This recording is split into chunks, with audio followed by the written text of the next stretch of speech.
विद्यार्थी मित्रांनो, आजपासून आपण अंकगणिताची सिरीज चालू करणार आहे.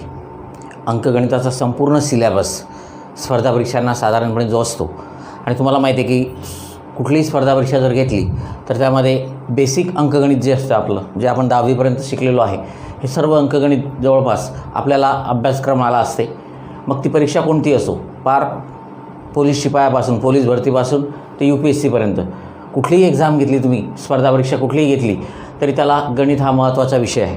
आणि मॅक्झिमम विद्यार्थ्यांना गणित या विषयामध्ये बऱ्याचशा डिफिकल्टीज असतात किंवा गणित हा विषय आवडत नाही किंवा गणित जमत नाही अशा बऱ्याच तक्रारी असतात. ठीक आहे, परंतु गणित हा विषय पाहिजे तेवढा कठीण वगैरे असं काहीच म्हणता येणार नाही. प्रॅक्टिसवर डिपेंड आहे आणि अभ्यास करताना थोडंसं कॉन्सन्ट्रेशन, नियमित सराव जर असेल तर गणितामध्ये तुम्हाला पैकीच्या पैकी मार्क्स मिळतात. आणि महत्त्वाचा विषय आहे, बऱ्याच परीक्षांचं मेरिट जे आहे स्पर्धा परीक्षांचं, हे गणितामध्ये किती मार्क्स पडतात तुम्हाला त्यावरच डिपेंड आहे. गणित जर चांगलं नसेल तर इतर विषय चांगले असून उपयोग होणार नाही. ठीक, तर आपण आज आजपासून एक एक टॉपिक घेणार आहे आणि संपूर्ण गणिताचा सिलॅबस कव्हर करणार आहे. ठीक आहे, तर आपण सुरुवात करूया. गणितामध्ये संख्यांच्या प्रकारापासून. संख्या प्रकार, वेगवेगळ्या प्रकारच्या संख्या असतात आणि ह्या संख्या आपल्याला माहिती असणं जरुरी आहे. याशिवाय आपण ज्या वेगवेगळ्या प्रकारच्या संख्या बघणार आहे ह्या संख्या तुम्हाला बुद्धिमत्ता चाचणीमध्ये सुद्धा उपयोगी पडतील, कारण बुद्धिमत्ता चाचणीमध्ये सुद्धा वेगवेगळ्या संख्या माहिती असणं जरुरी आहे, संख्या मालिका वगैरे या टॉपिकमध्ये. तर संख्या प्रकारामध्ये आपण पहिला प्रकार बघणार आहे नैसर्गिक संख्या. नैसर्गिक संख्या, त्यालाच आपण नॅचरल नंबर म्हणतो. कॅपिटल Nनी दाखवतात. कशाने दाखवतात? Capital N, natural number. कशाला म्हणतो आपण नैसर्गिक संख्या? तर ज्या संख्या आहेत 1, 2, 3, 4 डॅश डॅश डॅश इन्फायनाईट, या सर्व संख्यांना आपण नैसर्गिक संख्या म्हणतो. म्हणजेच नैसर्गिक संख्यांची सुरुवात 1 पासून होते असं तुम्हाला म्हणता येईल. ठीक, या नैसर्गिक संख्यांनाच मोज संख्यासुद्धा म्हणतात, कारण विविध घटक, वस्तू वगैरे मोजण्यासाठी आपण या संख्यांचा उपयोग करतो आणि म्हणून त्यांना मोज संख्यासुद्धा म्हणतात.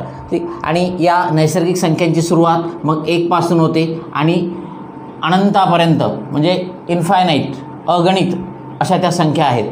पण सर्वात लहान संख्या तुम्हाला नैसर्गिक जर म्हटलं तर ती कोणती आहे? 1 आहे. ठीक आहे, मग 1 ही सर्वात लहान नैसर्गिक संख्या आहे, सर्वात मोठी नैसर्गिक संख्या सांगता येणार नाही. आणि या नैसर्गिक संख्याचा जो संच आहे तो संच अशा प्रकारे दाखवतात. N = 1 2 3 4 dash dash dash. ठीक, तर याला नैसर्गिक संख्या असं म्हणायचं. त्याच्यानंतर कोणत्याही नैसर्गिक संख्यांची जर तुम्ही बेरीज केली, वजाबाकी केली आणि गुणाकार केला तर नैसर्गिक संख्याचं उत्तर येणार. कोणत्याही 2 संख्या घ्या तुम्ही, बेरीज करा, वजाबाकी करा, गुणाकार करा, त्याचे ॲन्सर जे असेल, त्या ॲन्सर जी संख्या असेल ती संख्या काय असेल? नैसर्गिक संख्याच असेल. लक्षात ठेवायचं विद्यार्थी मित्रांनो की नैसर्गिक संख्येमध्ये 0 येत नाही. नैसर्गिक संख्येची सुरुवात 1 पासून होते. नैसर्गिक संख्येची सुरुवात कशापासून होते? 1 पासून होते. ठीक आहे, तर याला काय म्हणायचं? नैसर्गिक संख्या. बघा विद्यार्थी मित्रांनो, नैसर्गिक संख्यानंतर आपण बघणार आहे पूर्ण संख्या, होल नंबर. ठीक आहे, Wने दाखवतात. आता आपण ज्या नैसर्गिक संख्या बघितल्या त्या नैसर्गिक संख्याची सुरुवात 1 पासून झाली होती, 1 2 3 डॅश डॅश डॅश अनंत. तसंच पूर्ण संख्यांची जी सुरुवात आहे ती पूर्ण संख्यांची सुरुवात 0 पासून होते.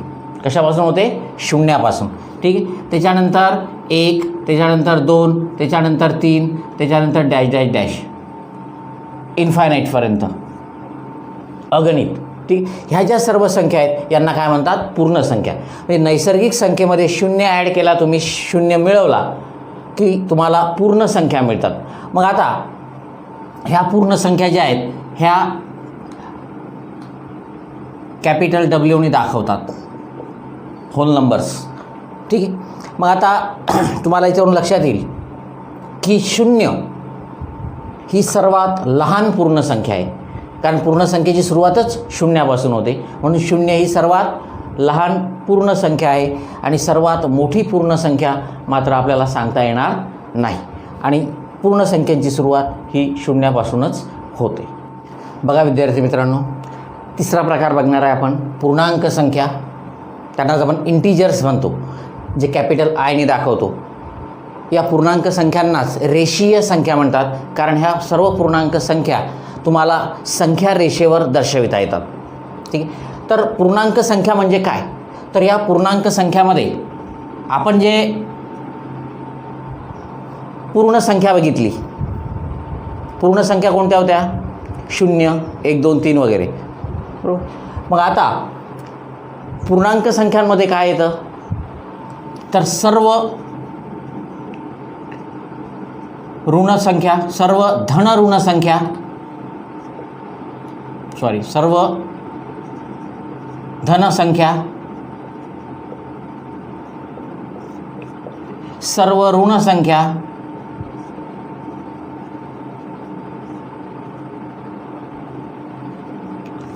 आणि 0, 0 हे जर आपण ॲड केले तर या सर्वांपासून काय तयार होते, पूर्णांक संख्या. म्हणजे पूर्णांक संख्यामध्ये काय असते, 0 असते, ऋण संख्या असतात आणि सर्व धन संख्या असतात. या सर्व धन, सर्व ऋण आणि 0, ठीक आहे, या मिळून जो संच तयार होतो त्या संचाला, त्या संख्यांच्या संचाला पूर्णांक संख्या असं तुम्हाला म्हणता येईल. आणि ह्या सर्व संख्या तुम्हाला संख्या रेषेवर दाखवता येतात, म्हणून त्यांना रेषीय संख्यासुद्धा म्हणतात. आपण ही संख्या रेषा काढलेली आहे. या संख्या रेषेवर आपल्याला या सर्व संख्या म्हणजे या पूर्णांक संख्या दाखवता येतील. बघा, संख्या रेषा जी असते, या संख्या रेषेला दोन्हीकडे ॲरो दाखवलेले आहेत मी, कारण ह्या संख्या इकडे न संपणाऱ्या आहेत, अनंत आहेत दोन्ही बाजूनी, दोन्ही दिशांनी, डावीकडे पण उजवीकडे पण. ठीक आहे. आणि इथे 0 दाखवलेला आहे आपण मध्यभागी संख्या रेषेच्या. ठीक आहे. तर संख्या रेषेवर 0 हा आरंभ बिंदू आहे, म्हणजे इथून सुरुवात होते संख्यांची. आणि 0 पासून जर तुम्ही उजवीकडे गेला तर तुम्हाला 1, 2, 3, 4 अनंत अशा संख्या मिळतात. संख्या रेषेवर 0च्या उजवीकडे 1, 2, 3, 4 अशा संख्या मिळतात अनंतपर्यंत, आणि त्या सर्व संख्यांना धनपूर्णांक म्हणतात. आणि संख्या रेषेवर 0च्या डावीकडे जर तुम्ही बघितलं तर तुमच्या लक्षात येईल की -1, -2, -3, -4 अशा प्रकारे ऋण संख्या मिळतात आणि या संख्यांना ऋणपूर्णांक संख्या म्हणतात. ह्यासुद्धा इकडे अनंतपर्यंत किंवा तुम्हाला खूप लहान संख्येपर्यंत घेता येतील. ठीक. मग संख्या रेषेवर 0 हा आरंभबिंदू आहे आणि संख्या रेषेवर 0च्या उजवीकडे धनसंख्या असतात आणि डावीकडे ऋणसंख्या असतात. ठीक आहे. त्याच्यानंतर 0 ही जी संख्या आहे ही धनपूर्णांकही नाही किंवा ऋणपूर्णांकही नाही, ती आरंभबिंदू आहे किंवा 0 हा आरंभबिंदू आहे. मग हा 0 तुम्हाला धनही म्हणता येणार नाही आणि ऋणही म्हणता येणार नाही. ठीक आहे. त्याच्यानंतर तुम्ही जर आणखी निरीक्षण केलं तुमच्या असं लक्षात येईल की उजवीकडे संख्या रेषेवर उजवीकडे संख्यांची किंमत वाढत जाते. 1, 2, 3, 4, 5, 6, 7, 8 अनंत उजवीकडे वाढत जाते आणि डावीकडे मात्र संख्यांची किंमत कमी कमी होत जाते. -1, -2, -3, -4 लक्षात घ्या की ऋणपूर्णांक संख्यांमध्ये संख्या जेवढी मोठी आणि तिचं चिन्ह जर मायनस असेल तर ती तेवढी लहान असते. ठीक आहे. म्हणजेच इथे -1 पेक्षा -2 लहान आहे, -2 पेक्षा -3 लहान आहे, -3 पेक्षा -4 लहान आहे आणि इकडे तुम्ही ज्या काही संख्या घेणार मायनस ह्या सर्व यांच्यापेक्षा लहानच असणार. आणि म्हणून तुम्हाला असं म्हणता येईल मित्रांनो की -1 ही सर्वात मोठी ऋणपूर्णांक संख्या आहे. सर्वात मोठी ऋणपूर्णांक संख्या कोणती आहे? -1. कारण -1 पेक्षा मोठी ऋणसंख्या कोणती नाही. 0 म्हणता येणार नाही कारण तो धन आणि ऋण नाही, आरंभबिंदू आहे. आणि सर्वात मोठी ऋणसंख्या -1 झाली आणि सर्वात लहान ऋणसंख्या मात्र आपल्याला सांगता येणार नाही कारण तिकडे किती पण असू शकते. तसंच संख्या रेषेवर 0च्या उजवीकडे जर तुम्ही बघितलं तर सर्वात लहान धनपूर्णांक संख्या 1 आहे. सर्वात लहान धनपूर्णांक संख्या 1 आहे. सर्वात मोठी धनपूर्णांक संख्या सांगता येणार नाही. आणि मी जर तुम्हाला असं म्हटलं की सर्वात लहान संख्या कोणती आहे, तर सर्वात लहान संख्या 0 आहे. पण ती धनपूर्णांकही नाही आणि ऋणपूर्णांकही नाही. पण सर्वात लहान धनपूर्णांक म्हटलं तर 1. सर्वात मोठी ऋणपूर्णांक म्हटलं तर -1. लक्षात आलं असेल. तर ही संख्या रेषा आहे. यांना रेषीय संख्यासुद्धा म्हणतात आणि तुम्हाला पूर्णांक संख्यासुद्धा म्हणता येईल. Even numbers.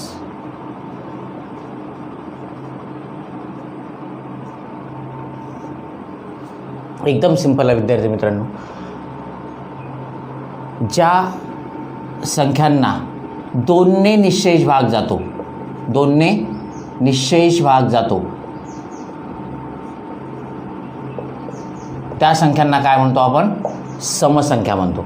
आणि ह्या ज्या समसंख्या आहेत या समसंख्यांच्या एकक स्थानी 0, 2, 4, 6, 8 ह्या संख्या असतात.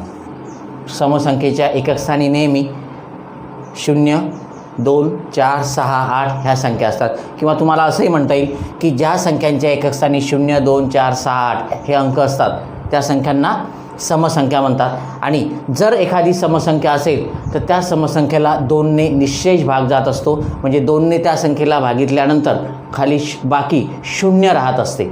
मग त्या सर्व समसंख्यांना काय म्हणतो आपण? की त्याला 2ने निःशेष भाग जातो. मग आता जर तुम्ही 2 समसंख्यांची बेरीज केली तर ती काय येते बघा. 4 + 8, 8 आणि 4 12 समसंख्याच येते. जर तुम्ही समसंख्यांची वजाबाकी केली 8 - 2 6 समसंख्याच आली. जर तुम्ही 2 समसंख्यांचा गुणाकार केला 12 × 4 पुन्हा समसंख्याच आली. ठीक. याचा अर्थ 2 संख्यांची जर बेरीज केली, वजाबाकी केली किंवा गुणाकार केला तर तुम्हाला मिळणारं जे उत्तर आहे किंवा येणारी जी संख्या आहे ती समसंख्याच असते. ती काय असते? समसंख्याच असते. परंतु तुम्हाला आणखी एक गोष्ट बघायची आहे. जर भागाकार केला, 2 समसंख्यांचा आपण भागाकार केला, समजा 24 आहेत आणि याला भागेला 8 आहेत, तर 8 त्रिक 24. भागाकार जो आला ती समसंख्या नाही आहे. बरोबर आहे. परंतु जर मी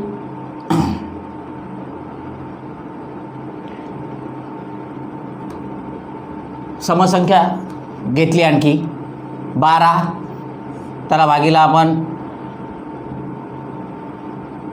6 घेतले, ह्यासुद्धा दोन्ही समसंख्याच आहेत. 6 समसंख्या आहे, 12 समसंख्या आहे. मग 6 दुणे 12. इथे मात्र काय झालेलं आहे? भागाकार समसंख्या आलेला आहे. याचा अर्थ 2 समसंख्यांचा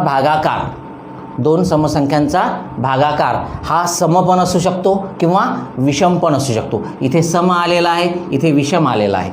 ठीक. तर हे सुद्धा लक्षात ठेवायचं. तर 2ने निश्चित भाग जाणाऱ्या संख्या म्हणजेच काय? समसंख्या. बघा विद्यार्थी मित्रांनो, आता आपण विषम संख्या बघू. Odd numbers.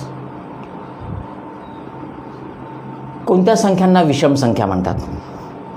तर ज्या संख्यांच्या एकक स्थानी 1, 3, 5, 7, 9 हे अंक असतात. ज्या संख्यांच्या एकक स्थानी 1, 3, 5, 7, 9 हे अंक असतात त्या संख्यांना विषम संख्या म्हणतात. किंवा तुम्हाला अशी पण व्याख्या करता येईल, ज्या संख्यांना 2ने निःशेष भाग जात नाही त्या संख्या काय आहेत? विषम संख्या आहेत. त्या संख्या कोणत्या आहेत? विषम संख्या आहेत. मग तुम्हाला सर्वात लहान विषम संख्या 0 म्हणता येईल. सर्वात मोठी विषम संख्या सांगता येणार नाही. त्याचप्रमाणे सर्वात लहान समसंख्या कोणती म्हणता येईल तुम्हाला? 2. मोठी सांगता येणार नाही, सर्वात मोठी संख्या. मग आता ह्या विषम संख्या ज्या आहेत या विषम संख्यांचं जर तुम्ही 2 विषम संख्यांची बेरीज केली तर ती काय येते आपण बघू. समजा आपण कुठली एक विषम संख्या घेतली 11 अधिक 9, ही पण विषम आहे, ही पण विषम आहे. 11 आणि 9 20, काय आली मिळाली आपल्याला? सम. याचा अर्थ दोन विषम संख्यांची बेरीज केली तर ती सम येते. दोन विषम संख्यांची आपण वजाबाकी करू. ठीक, 13 - 7 जरी वजाबाकी केली आपण तर 7 आणि 6 13, हातचा दिला 1 0, राहिले किती? 6. ठीक, काय मिळालं तुम्हाला? समसंख्याच मिळाली. याचा अर्थ काय होतो? दोन विषम संख्यांची बेरीज समसंख्याच येते आणि दोन विषम संख्यांची वजाबाकी देखील काय येते? समसंख्याच येते. आणखी जर दोन विषम संख्यांचा आपण भागाकार केला, दोन विषम संख्यांचा आपण भागाकार केला, समजा आपण 25 ही विषम संख्या घेतली आणि त्याला भागेला 5 घेतले. ठीक आहे, तर 5 5 25, बरोबर. काय मिळालं तुम्हाला? 5च मिळाले. म्हणजेच काय? भागाकार काय आला? विषम संख्या. किंवा आणखी नाही घेत, 15/3. ठीक आहे, पुन्हा काय? 3 5 15च येणार. ठीक, म्हणजे दोन विषम संख्यांचा भागाकार हा सुद्धा काय येतो? विषम संख्याच येतो. हा सुद्धा काय येतो? त्याला जर भाग जात असेल तर ती काय येणार? विषम संख्याच येणार. विद्यार्थी मित्रांनो, यानंतरची संख्या आपण बघणार आहे मूळ संख्या. ठीक आहे, प्राईम नंबर्स. कशाला म्हणतात मूळ संख्या? एकदम सिंपल आहे. ज्या संख्येला 1ने किंवा त्याच संख्येने भाग जातो, इतर कोणत्याही संख्येने भाग जात नाही, अशा संख्येला काय म्हणतात?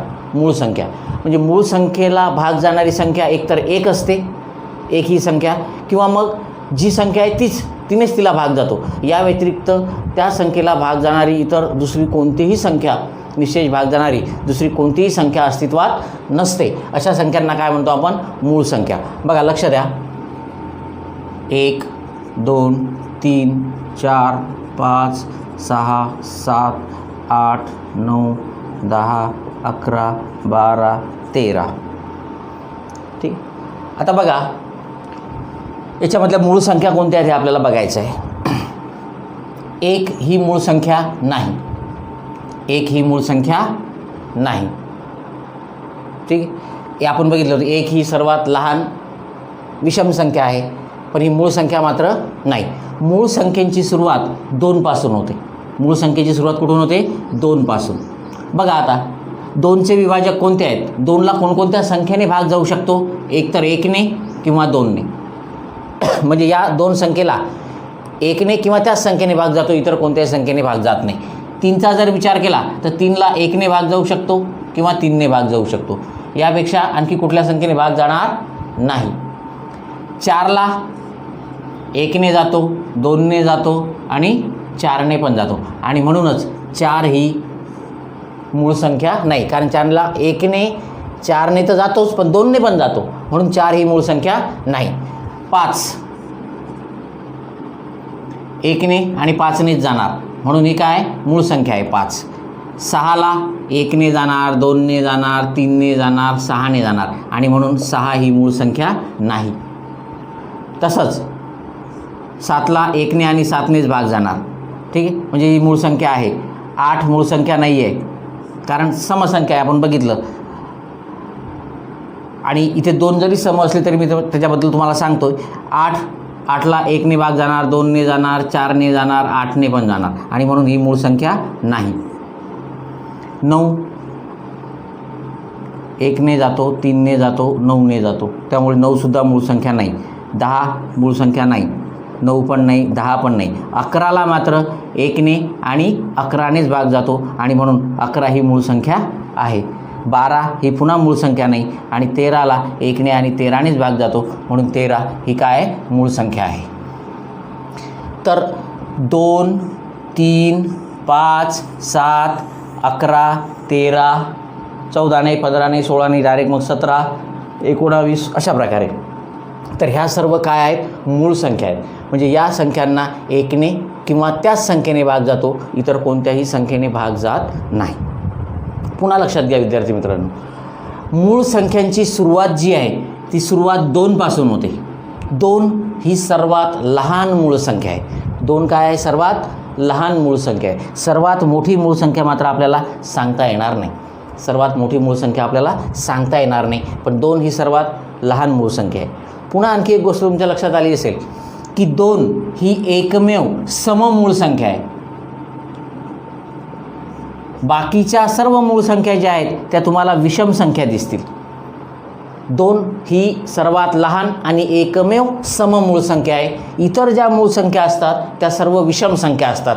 परंतु इथे हे पण लक्षात घ्या विद्यार्थी मित्रांनो की इतर सर्व विषम संख्या, 2 ही समसंख्या वगळता इतर सर्व विषम संख्या मूळ संख्या ह्या विषम संख्या असतात. पण याचा अर्थ सर्वच विषम संख्या मूळ संख्या असत नाहीत. पण 2 सोडला तर इतर ज्या मूळ संख्या असतात त्या मूळ संख्या मात्र विषम संख्याच असतात. लक्षात राहणार. तर असं जर आपण बघितलं तर 1 ते 100 यामध्ये एकूण 25 मूळ संख्या आहेत. एकूण किती मूळ संख्या आहेत? 25 मूळ संख्या आहेत. ठीक. मग सर्वात लहान मूळ संख्या 2, सर्वात मोठी तुम्हाला सांगता येणार नाही. आणि आता आपण ह्या 25 मूळ संख्या कोणत्या आहेत ते पण बघू.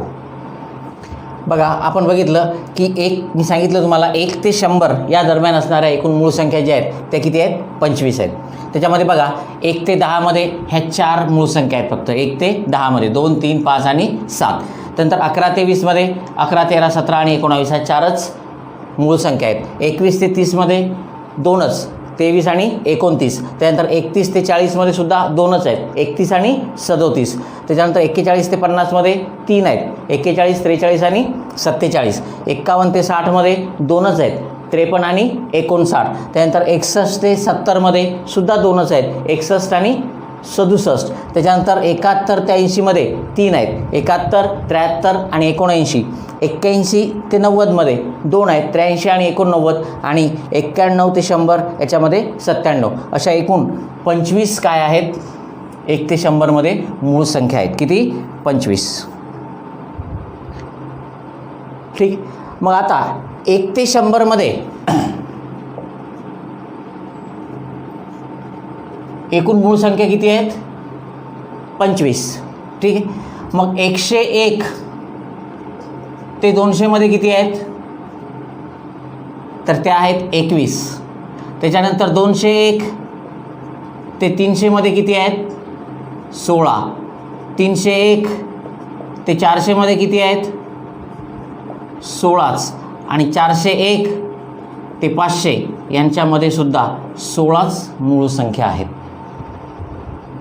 ठीक आहे. आणि या सर्व 1 ते 100 मधील मूळ संख्यांची जर तुम्ही बेरीज केली तर ती भरते 1060.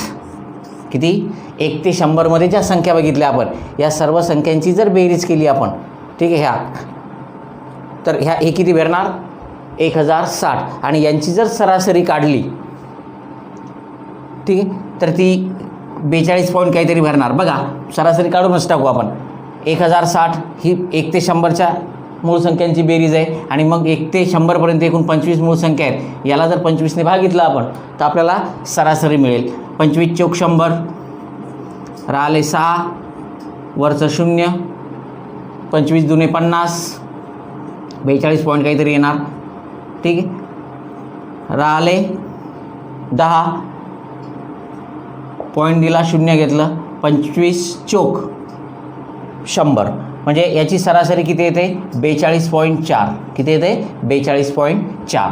तर लक्षात ठेवायचं 1 ते 100 25 मूळ संख्या आहेत आणि त्यांची बेरीज 1060 आहे आणि त्यांची सरासरी 42.4 आहे. पुन्हा मला सांगा, एकमेव सममूळ संख्या म्हटलं तर तुम्हाला माहिती आहे 2 आहे. सर्वात लहान मूळ संख्या 2च आहे. सर्वात लहान विषम मूळ संख्या 3 आहे. सर्वात लहान 2 अंकी संख्या 11 आहे. सर्वात मोठी 2 अंकी संख्या, सर्वात मोठी 2 अंकी मूळ संख्या 97 आहे. सर्वात मोठी 2 अंकी मूळ संख्या कोणती आहे? 97 आहे. सर्वात लहान 2 अंकी मूळ संख्या 11. सर्वात लहान विषम संख्या जी की मूळ संख्या आहे 3, 2 सर्वात लहान मूळ संख्या आहे, 2 एकमेव सममूळ संख्या आहे. मूळ संख्यांची सुरुवात 2 पासून होते. ठीक आहे विद्यार्थी मित्रांनो, नंतर बघणार आहे आपण 7वा प्रकार संयुक्त संख्या, कंपोजिट नंबर. ठीक आहे, कशाला म्हणायचं संयुक्त संख्या? तर ज्या संख्यांना एक आणि तीच संख्या या व्यतिरिक्त अन्यही विभाजक असतात. एक आणि तीच संख्या या व्यतिरिक्त अन्यही विभाजक असतात. इतरही एक आणि तीच संख्या सोडून इतरही काही संख्यांनी त्यांना भाग जात असतो, तिचे विभाजक असतात. अशा संख्यांना काय म्हणतात? संयुक्त संख्या. किंवा एक सोडून द्यायचा आणि मूळ संख्या सोडून द्यायच्या. एक सोडून द्यायचा आणि मूळ संख्या सोडून द्यायच्या. उरलेल्या सर्व संख्या ह्या काय असतील? संयुक्त संख्या असतील. एक वगळता आणि मूळ संख्या सोडून दिल्या किंवा मूळ संख्या वगळल्या तर राहिलेल्या सर्व संख्या ह्या काय असतात? संयुक्त संख्या. कशा बघू आपण. बघा लक्ष द्या. 1 2 3 4 5 6 7 8 9 10 11 12. ठीक आहे. 1 ही संयुक्त संख्या नाही, 1 ही मूळ संख्याही नाही. ठीक आहे. मग संयुक्त संख्यांची सुरुवातसुद्धा 2 पासून होते. आता बघा संयुक्त संख्या कशाला म्हटलं आपण? तर ज्या संख्येची एक आणि तीच संख्या या व्यतिरिक्त इतरही विभाजक असतात, अशा संख्यांना काय म्हटलं आपण? संयुक्त संख्या म्हटलं. ठीक आहे. मग आता एक ही संयुक्त संख्या नाही आहे. ठीक आहे. 2 पासून आपण विचार करू. 2चे विभाजक कुठले आहेत? 2ला 1नी भाग जातो आणि 2नी भाग जातो. मग 1नी आणि 2नी, बाकी इतर कोणते विभाजक आहेत का याचे? नाही. मग हिला काय म्हणणार आपण? मूळ संख्या म्हणणार. आणि आपण तर म्हटलं आहे की 1 आणि मूळ संख्या वगळून इतर संख्या ज्या आहेत त्या संयुक्त संख्या आहेत. मग 1 तर नाहीच आहे, संयुक्तही नाही मूळही नाही, तिचा विषय संपला. मग 2 ही मूळ संख्या आहे, तुम्हाला माहिती आहे. ठीक आहे. मग मूळ संख्यासुद्धा आपण वगळणार आहे, कारण तिला 1 आणि 2 हेच हे आहेत, इतर विभाजक नाही आहेत किंवा इतर त्याचे अवयव पडत नाही. मग आता 3 ही मूळ संख्या आहे, त्यामुळे ती पण आपल्या याच्यामध्ये येणार नाही. आता विचार करू आपण 4चा. 4ला 1ने पण भाग जातो, 2ने पण जातो आणि 4ने पण जातो. म्हणजे 4ला भाग जाणाऱ्या संख्या 1 आणि 4 ह्या तर आहेतच, पण याशिवाय 2ने सुद्धा 4ला भाग जातो. म्हणजे 1 आणि 30 संख्या या व्यतिरिक्त आणखीनही एक संख्या या 4चा विभाजक आहे आणि म्हणून 4 ही काय आहे? संयुक्त संख्या आहे. 4 ही काय आहे? संयुक्त संख्या आहे. 5 मूळ संख्या आहे, सोडून द्या. 6 1नी भाग जातो, 2नी जातो, 3ने जातो, 6ने जातो. म्हणजे 6 काय आहे? संयुक्त संख्या आहे, कारण 1 आणि 30 संख्या या व्यतिरिक्त अन्य विभाजक आहेत. 7 मूळ संख्या आहे, सोडून द्या.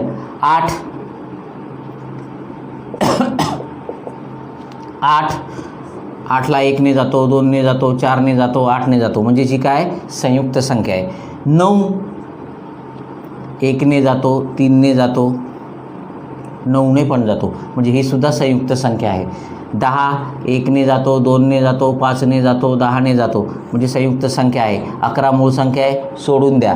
12ला 1ने जातो, 2ने जातो, 3ने जातो, 4ने जातो, 6ने जातो, 12ने पण जातो. म्हणजे 12 ही सुद्धा काय संयुक्त संख्या आहे. ठीक. म्हणजे 1 आणि मूळ संख्या जर सोडून दिल्या तर उरलेल्या सर्व संख्या या काय आहेत? संयुक्त संख्या आहेत. ही एक व्याख्या झाली. दुसरं तुम्हाला असंही लक्षात ठेवता येईल की ज्या संख्यांना 1 आणि तीच संख्या या व्यतिरिक्त अन्य विभाजक असतात त्या संख्येला काय म्हणतो आपण? संयुक्त संख्या म्हणतो. ठीक आहे. मग सर्वात लहान संयुक्त संख्या कोणती आहे? तर तुम्हाला काय सांगता येणार? 4. 4 ही काय आहे? सर्वात लहान संयुक्त संख्या आहे. आणि अशी सर्वात मोठी संयुक्त संख्या तुम्हाला सांगता येणार नाही. बघा विद्यार्थी मित्रांनो, जोडमूळ संख्या हा 8वा प्रकार आपण बघणार आहे. कशाला म्हणतात जोडमूळ संख्या? जर बघा लक्ष द्या, 2 क्रमाने येणाऱ्या मूळ संख्या असतील आणि त्या 2 क्रमाने येणाऱ्या मूळ संख्यांच्या मध्ये एकच संयुक्त संख्या असेल तर त्या 2 मूळ संख्यांना आपण काय म्हणतो? त्या 2 मूळ संख्यांच्या जोडीला आपण जोडमूळ संख्या म्हणतो, ट्विन प्राईम नंबर. पुन्हा लक्ष द्या, 2 क्रमाने येणाऱ्या मूळ संख्यांच्या मध्ये एकच संयुक्त संख्या असेल तर त्या दोन मूळ संख्यांना काय म्हणतो आपण? जोडमूळ संख्या. लक्षात द्या, एकदम सिंपल आहे. 1 2 3 4 5 6 7 8 9 10 11 12 13 14. ठीक आहे, ह्या संख्या लिहिल्या आपण, नैसर्गिक संख्या. आता बघा, क्रमाने येणाऱ्या मूळ संख्या त्यांच्यामध्ये आपल्याला काय लागेल? एकच संयुक्त संख्या लागेल. मग त्या संख्यांना काय म्हणणार आपण? बघा आता इथे 2 पासून सुरुवात होते, पण 2 आणि 3च्या मध्ये कुठलीही संख्या नाही आहे, त्यामुळे 3 आणि 5, 5 आणि 7, 7 नंतर डायरेक्ट 11, 11 नंतर 13.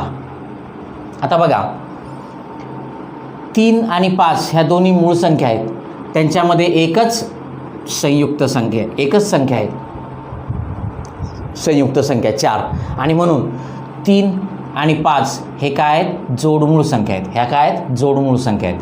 5 आणि 7 यांच्यामध्ये एकच 6 ही संयुक्त संख्या आहे, आणि म्हणून 5 आणि 7 ही जोडीसुद्धा काय? जोडमूळ संख्यांची जोडी आहे. त्याच्यानंतर 7 आणि 11 क्रमाने येणारे प्राईम नंबर्स मूळ संख्या, याच्यामध्ये 3 संयुक्त संख्या आहेत, त्यामुळे 7 आणि 11, त्यामुळे 7 आणि 11 ही जोडी जी आहे, ही जोडी मात्र तुम्हाला जोडमूळ संख्या आहे असं म्हणता येणार नाही. त्याच्यानंतर 11 आणि 13 यांच्यामध्ये एकमेव 12 ही संयुक्त संख्या आहे, आणि म्हणून 11 आणि 13 ह्या काय आहेत? संयुक्त संख्या आहेत, ट्विन प्राईम नंबर्स आहेत. म्हणजे एक लक्षात घ्या की क्रमाने येणाऱ्या दोन मूळ संख्यांच्यामध्ये एकच संयुक्त संख्या असेल तर त्या संख्यांना काय म्हणतो आपण? जोडमूळ संख्या म्हणतो. त्यांना काय म्हणतो आपण? जोडमूळ संख्या. सहमूळ संख्या. बघा विद्यार्थी मित्रांनो, को प्राईम नंबर सहमूळ संख्या कशाला म्हणतात? कोणत्याही दोन संख्या तुम्ही घेतल्या, 2 किंवा अधिक संख्या घेतल्या, आणि त्या संख्यांना जर 1 हा एकमेव सामायिक विभाजक असेल, म्हणजे 1 व्यतिरिक्त त्यांना अन्य कोणताही सामायिक विभाजक नाही, त्या दोन्ही संख्यांना भाग जाणारी, भाग देऊ शकणारी 1 ही एकमेव संख्या असेल, 1 व्यतिरिक्त इतर कोणताही विभाजक त्यांना नाही आहे कॉमन, ठीक आहे, त्यांना काय म्हणणार आपण? सहमूळ संख्या.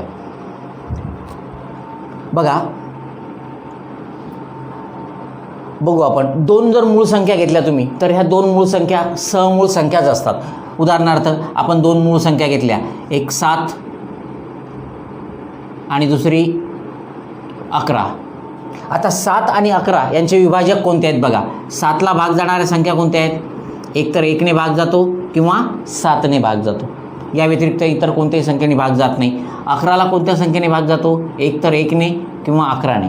म्हणजे या 2 मूळ संख्यांचा विचार जर केला तुम्ही तर या 2 मूळ संख्यांमध्ये 1 हा एकमेव सामायिक विभाजक आहे या दोन्ही संख्यांचा, आणि म्हणून ह्या 2 संख्या ज्या आहेत ह्या सहमूळ संख्या आहेत. आणि ह्या 2 मूळ संख्या आहेत हे तर आपल्याला माहितीच आहे.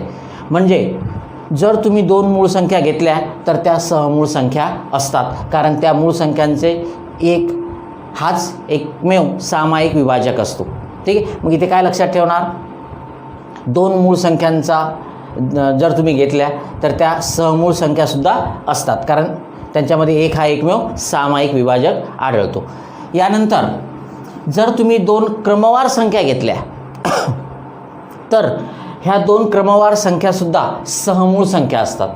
ह्या 2 क्रमवार संख्यासुद्धा सहमूळ संख्या असतात. उदाहरणार्थ बघा, आपण 12 आणि 13 घेतले. 12चे विभाजक तुम्हाला माहिती आहेत, 1 आहे, 2 आहे, 3 आहे, 4 आहे, 6 आहे, 12 आहे. 13चे विभाजक 1 आणि 13 हे 2च आहेत. मग या दोघांमधला सामायिक विभाजक एकमेव आहे 1. या दोन्ही संख्यांचा 1 हा एकमेव सामायिक विभाजक आहे, आणि म्हणून 12 आणि 13 ह्या सहमूळ संख्या आहेत. मग क्रमाने येणाऱ्या 2 संख्यासुद्धा ह्या सहमूळ संख्या असतात, हे लक्षात घ्या. आणखी दुसरं उदाहरण घेता येईल आपल्याला. 14 आणि 15 ह्या सहमूळ संख्या आहेत का? क्रमवार संख्या आहेत. क्रमवार संख्या आहेत. सहमूळ संख्या आहेत का? तर नाही. मूळ संख्या आहेत का? तर नाही, परंतु क्रमवार संख्या मात्र आहेत. बघा आता 14चे विभाजक कोणते आहेत? 14चे विभाजक 1 2, त्याच्यानंतर 7 आणि 14, आणि 15चे विभाजक 1 3 5 आणि 15. 1 हा एकमेव सामायिक विभाजक आहे या दोन संख्यांमध्ये, आणि म्हणून आपण म्हटलं आहे की क्रमवार दोन संख्या जर घेतल्या तुम्ही कोणते, तर त्या सहमूळ संख्या असतात. ठीक आहे. पुन्हा आपण आता दोन संयुक्त संख्या घेऊ आणि बघू त्या सहमूळ संख्या आहेत की नाही. दोन संयुक्त संख्या जर आपण घेतल्या, एक संयुक्त संख्या म्हणजे तुम्हाला माहिती आहे, एक 10 घेतली आपण, कारण 9 आणि 11 ह्या ज्या मूळ संख्या, 10 पण नाही घेता येणार आपल्याला. 12 घेतली संयुक्त संख्या, 11 मूळ संख्या आहे, 13 मूळ संख्या आहे, त्याच्यामधली 12 ही संयुक्त संख्या आहे. आणखी एक मूळ संख्या घेऊ आपण, आणखी एक संयुक्त संख्या घेऊ. 17 मूळ संख्या आहे, 19 मूळ संख्या आहे, मधली संयुक्त संख्या 18. ठीक आहे. आता ह्या सहमूळ संख्या आहेत की नाही आपण बघणार. मग बघा, 12चे सामायिक विभाजक 1 आहे, 2 आहे, 3 आहे, 4 आहे, 6 आहे, 12 आहे. 18चे सामायिक विभाजक 1 आहे, 2 आहे, 3 आहे, 6 आहे, 9 आहे आणि 18 आहे. ठीक. मग इथे 1ही आहे सामायिक विभाजक, 2ही कॉमन आहे, 6 पण कॉमन आहे. ठीक. मग यांना तुम्ही सहमूळ संख्या म्हणणार का? नाही. तर दोन संयुक्त संख्या जर तुम्ही घेतल्या तर त्या सहमूळ संख्या असतीलच असं नव्हे, असतीलच असं नव्हे. अर्थ आपण जर 24 आणि 25 घेतली, 24 आणि 25, तर 24चे विभाजक तुम्हाला माहिती आहे, 1 आहे, 2 आहे, 3 आहे, 4 आहे, त्याच्यानंतर 6 आहे, 8 आहे, 12 आहे आणि 24 आहे. आणि 25चे विभाजक 1 आहे, त्याच्यानंतर 5 आहे, आणखी 25 आहे. मग आता मला सांगा, याच्यामध्ये कॉमन विभाजक काय? एकच आहे. कॉमन विभाजक काय? एकच आहे. म्हणजे जर तुम्ही संयुक्त संख्या घेतल्या तर त्या सहमूळ संख्या असूही शकतात, कारण आधीच्या उदाहरणामध्ये नव्हत्या, इथे मात्र आहेत. बरोबर आहे. मग दोन संयुक्त संख्या ह्या सहमूळ संख्या असूही शकतात किंवा नसूही शकतात, तुम्हाला त्या काढूनच बघाव्या लागतील. ठीक. त्याच्यानंतर ह्या ज्या सहमूळ संख्या असतात, या सहमूळ संख्यांचा मसावी जो आहे तो 1 असतो नेहमी. यांचा मसावी किती असतो? 1. आणि या सहमूळ संख्यांचा लसावी हा नेहमी त्या दोन संख्यांचा गुणाकार असतो. सहमूळ संख्यांचा मसावी 1 असतो आणि त्यांचा लसावी आपण पुढे शिकणार आहे, तर तो काय असतो? त्या ज्या दोन संख्या तुम्हाला सहमूळ संख्या दिलेल्या आहेत त्यांचा गुणाकार हाच काय असतो? त्यांचा लसावी असतो, आणि मसावी हा नेहमी 1 असतो. निश्चितच तुम्हाला आवडलं असेल लेक्चर.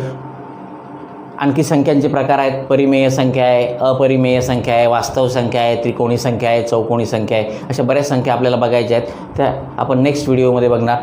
हा व्हिडिओ आवडला असेल तर लाईक करा, सबस्क्राईब करा, कमेंट्स करा. ठीक आहे, जेणेकरून माझा उत्साह वाढेल. ओके.